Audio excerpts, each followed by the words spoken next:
사람 사는 곳엔 중국인이 있고 중국인이 사는 곳엔 차이나타운이 있다고 했습니다.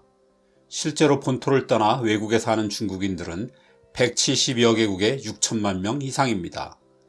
우리 인구보다도 훨씬 더 많은 숫자로 이들을 보통 화교 혹은 화인이라고 부르죠. 그리고 이들은 현재 최소 26개국 103개 이상의 대도시에 거대한 차이나타운을 건설했습니다. 이 영상에선 이게 어떻게 가능했는지를 이야기하려고 합니다.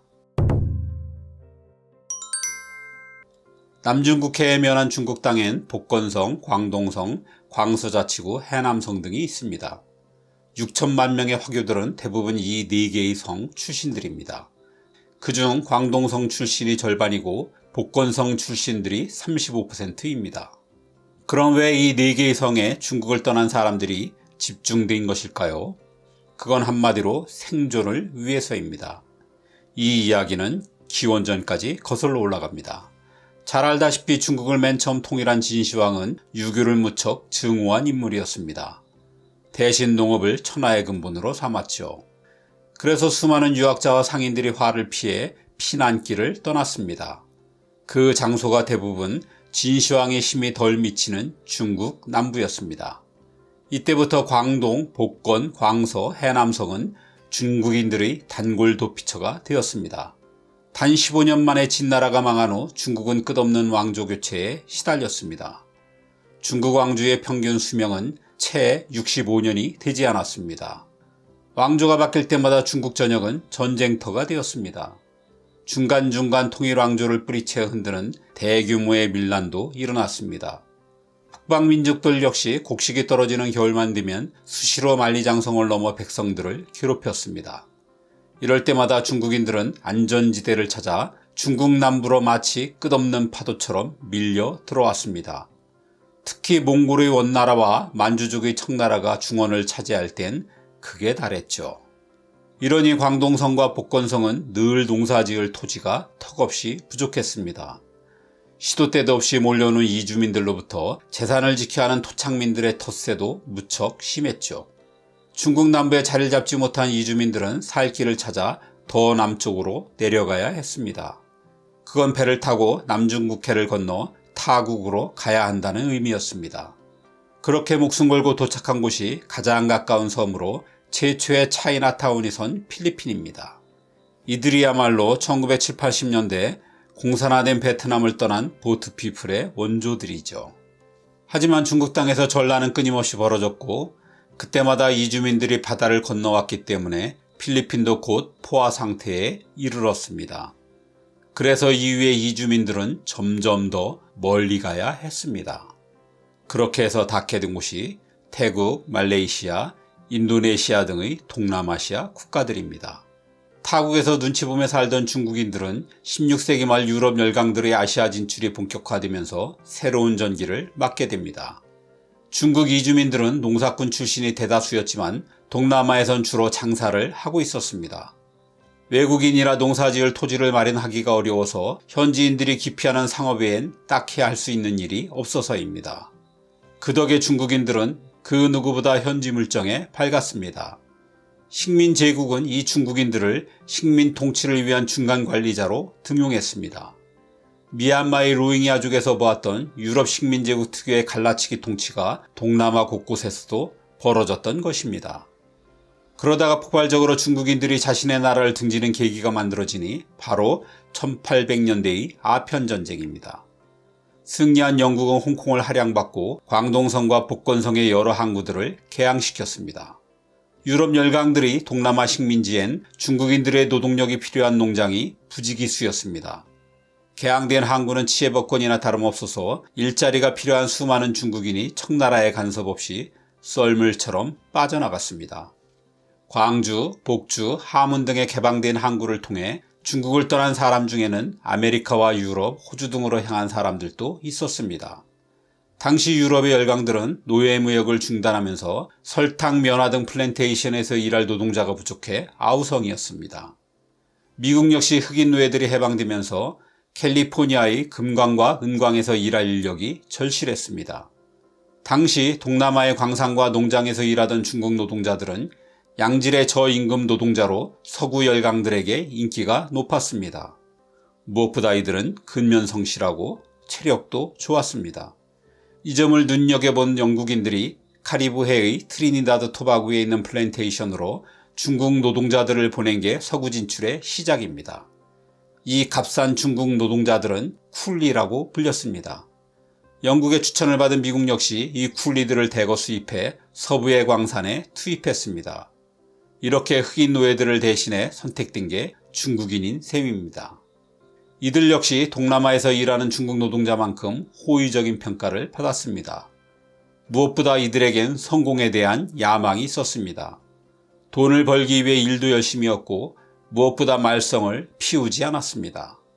마침 시작된 아메리카 횡단 철도 부설로 더 많은 중국인들이 미국 땅을 밟았습니다. 문제는 중국인들이 너무 많아 미국인들이 위협을 느끼는 수준까지 되었다는 점입니다. 로스앤젤레스의 인구가 6천 명에 불과하던 19세기 후반 미국의 중국 이민자들은 10만 명에 달했습니다. 이들 중 상당수가 철도 건설에 동원되거나 미 서부에서 노동을 하고 있었죠. 그래서 중국인 배척법을 만들어 노동 이민을 갑자기 막았습니다.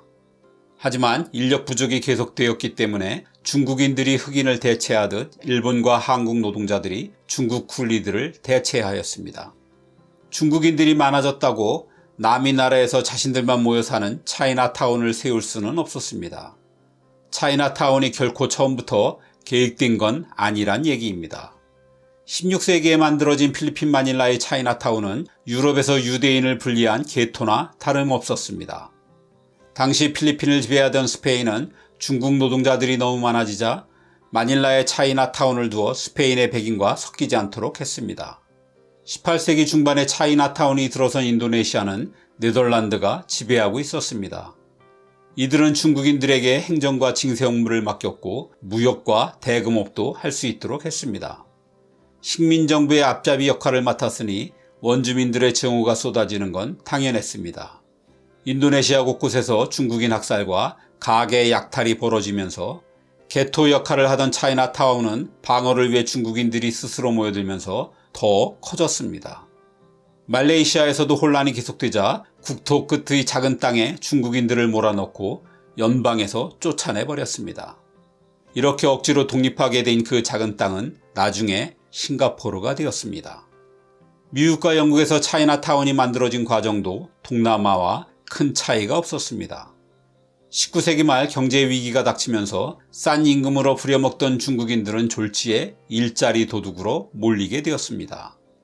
미국 역사상 가장 큰 집단 린치라는 로스앤젤레스 대학살을 겪은 중국 쿨리들은 인종차별이 덜한 곳을 찾아 샌프란시스코, 캐나다, 밴쿠버 등으로 이동했습니다. 그리고 가는 곳마다 방어에 유리하도록 특정 지역에 뭉쳐 살았습니다. 토착민들에 대응하기 위해선 한 명이라도 머릿수를 늘리는 게 중요했기 때문입니다. 이게 차이나타운입니다. 중국 정부의 보호를 받지 못하고 방치되었던 화교들이 생존을 위해 만든 고육지책인 셈입니다. 이 중 미국 최초의 차이나타운인 샌프란시스코의 중국 인삼 가게에선 유학 온 도산 안창호 선생이 생활비를 벌기도 했습니다. 이런 어려움에도 대부분의 차이나타운은 살아남았습니다. 동남아에선 화교들이 경제를 장악하다시피 하고 있고 미국과 유럽에선 이제 도심지가 된 차이나타운의 부동산 가격만 해도 어마어마합니다. 중국인들은 근면함과 학구열을 몸에 배게 한 유교적 DNA 덕이라고 스스로 평가하고 있습니다. 이들은 처음엔 돈을 벌어 성공한 다음 중국으로 돌아갈 생각이었습니다. 때문에 현지에 동화되기는커녕 언어를 배우려고도 하지 않았습니다. 사업 역시 가족이나 같은 고향 출신끼리의 관시가 중요해서 현지인들은 물론 같은 중국인 사이에서도 무척 배타적인 성향을 보이기도 합니다. 하지만 청일전쟁과 국공내전 등으로 본토의 혼란이 계속되어 돌아갈 수가 없었죠. 이후에는 중국이 공산화되면서 수십 년간 귀국길이 아예 막혀버리기도 했고요. 그래서 차이나타운은 중국인도 아니고 이방인도 아닌 어정쩡한 중국 이주민들을 상징한다는 분석도 있습니다. 차이나타운은 개인사로 봤을 때 타국에서 힘든 노동을 견뎌내는 과정에서 나온 고난의 부산물입니다. 거기엔 생존과 성공에 대한 원초적인 욕망이 드라마틱하게 버무려져 있죠. 하지만 시각을 조금 달리 해본다면 차이나타운은 인류 역사상 최대의 디아스포라의 결과물입니다. 따지고 보면 인류의 역사는 보다 나은 삶을 향한 이주의 역사이기도 합니다. 성경 속 모세의 이집트 탈출도, 아메리카 원주민들의 베링 해협 도하도, 유럽 역사를 근본적으로 바꾼 게르만족의 대이동도, 아일랜드인들의 대규모 미국 이민도, 베트남의 보트피플도 모두 보다 나은 삶을 위한 것이었습니다.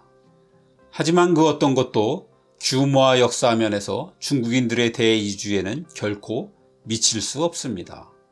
역사상 가장 유명한 게르만족의 대이동도 수백 년간 100만 명이 넘지 않았고, 아일랜드나 베트남 탈출도 최대로 잡아봐야 400만 명이 넘지 않습니다. 하지만 중국인의 이주는 먼 과거는 차치하고 20세기 후반 등수평의 개혁개방 이후만 해도 1000만 명이 넘습니다. 이제 이민자들의 목적도 출신도 동기도 달라졌지만 분명한 건 여전히 진행형이라는 것입니다. 그러고도 본토에 14억 명이 건재하니 중국이 참 인구가 많긴 많은 나라입니다.